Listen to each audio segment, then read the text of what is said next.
First place I'd like to take you is what many believe will be the world's deepest natural abyss. And I say believe because this process is still ongoing right now.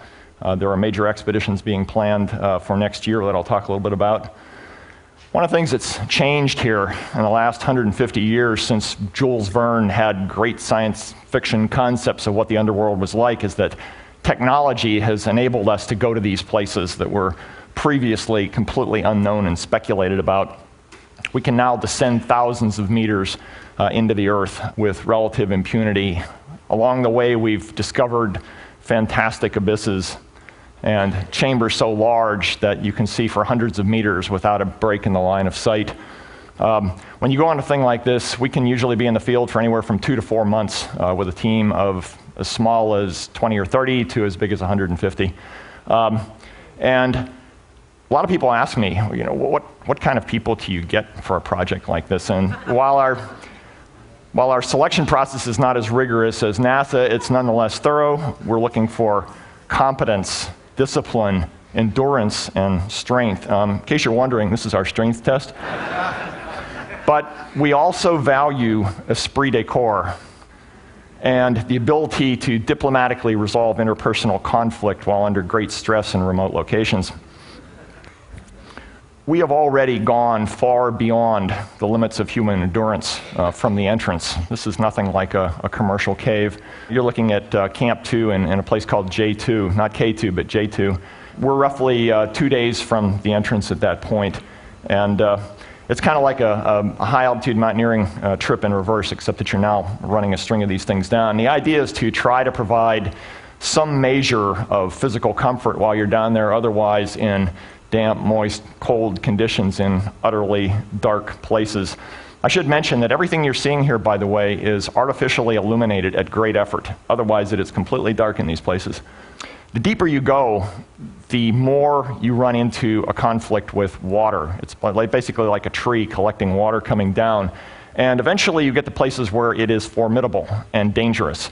And unfortunately, slides just don't do justice. So I've got a very brief clip here that was taken in the late 1980s. It's a descent into the Huautla Plateau in Mexico.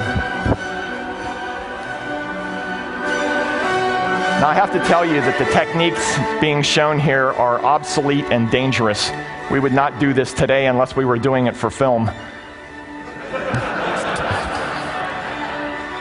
Along that same line, I have to tell you that with the spate of Hollywood movies that came out last year, we have never seen monsters underground, at least kind that eat you.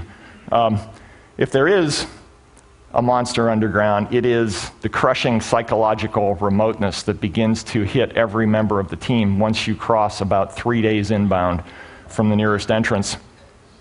Next year, I'll be leading an international team to J2. We're going to be shooting from minus 2,600 meters. That's a little over 8,600 feet down at 30 kilometers from the entrance. The lead crews will be underground for pushing 30 days straight.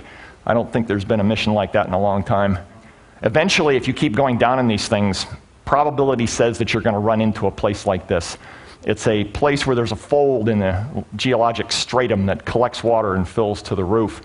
And when you used to find these things, they would put a label on a map that said terminal siphon. Now, I remember that term really well for two reasons. Number one, it's the name of my rock band. And second is because the confrontation of these things forced me to become an inventor.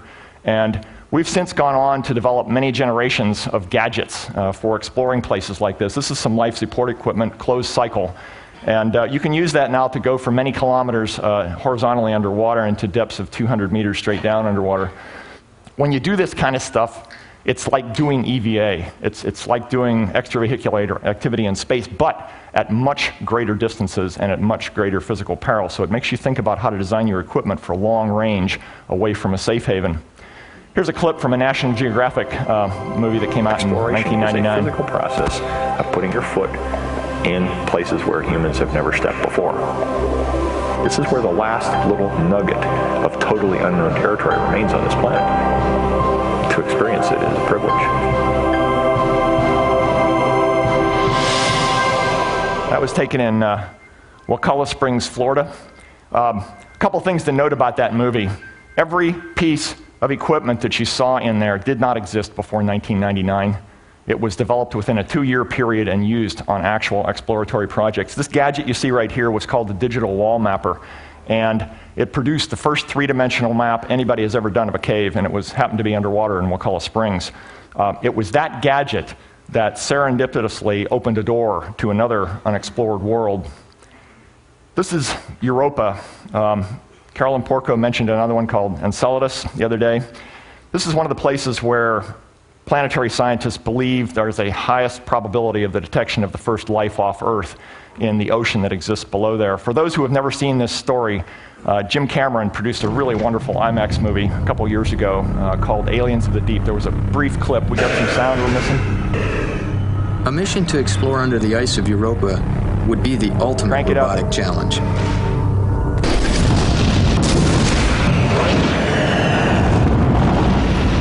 Europa is so far away that even at the speed of light, it would take more than an hour for the command just to reach the vehicle. It has to be smart enough to avoid terrain hazards and to find a good landing site on the ice.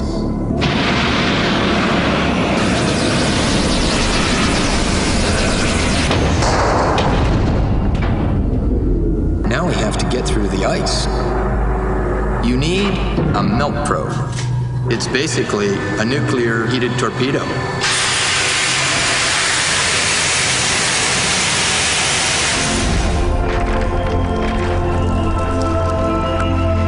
The ice could be anywhere from 3 to 16 miles deep. Week after week, the melt probe will sink of its own weight through the ancient ice until finally,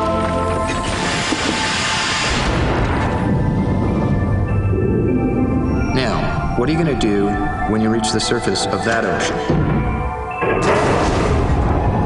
You need an AUV, an autonomous underwater vehicle.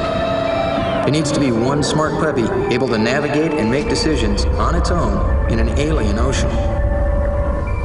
What Jim didn't know when he released that movie was that 6 months earlier, NASA had funded a team I assembled to develop a prototype for the Europa AUV.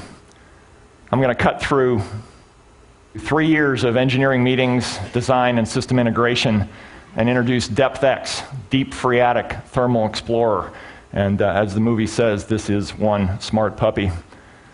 It's got 96 sensors, 36 onboard computers, 100,000 lines of behavioral autonomy code, packs more than 10 kilos of TNT and electrical onboard equivalent. This is the target site, the world's deepest hydrothermal spring at Cenote Zacatón in northern Mexico. It's been explored to a depth of 292 meters, and beyond that, nobody knows anything. This is part of DepthX's mission. There's 2 primary targets we're doing here. One is, how do you do science autonomy underground? How do you take a robot and turn it into a field microbiologist? There's more stages involved here than I've got time to tell you about, but basically we drive through the space. We populate it with environmental variables, sulfide, halide, things like that.